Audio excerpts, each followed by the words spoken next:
গ্রেপ্তার হয়েছে 25 জনের অধিক। তো আমাদের যারা দুষ্কৃতিকারী রয়েছে, যারা এই গতকালকে এই অনাকাঙ্ক্ষিত ঘটনার পেছনে যারা জড়িত ছিলেন, তাদেরকে আমরা অবশ্যই আইনের আওতায় আনবো, সে প্রক্রিয়াটা অব্যাহত থাকবে।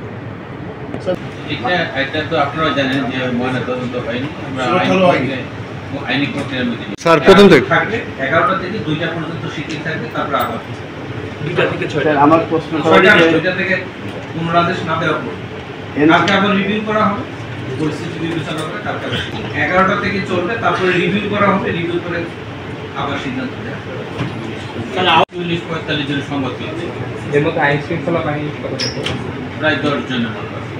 আর স্যার আরেকটা বিষয় আমরা জানি আপনার পূর্ব প্রস্তুতির জন্য আইন শৃঙ্খলা রক্ষার জন্য আমাদের যে পরিমাণ ফোর্সের প্রয়োজন ছিল সেটা আপনারা অবগত আছেন, এবং কালকের এই অনাকাঙ্ক্ষিত ঘটনার পরিপ্রেক্ষিতে আমরা আরও অধিক ফোর্স এখানে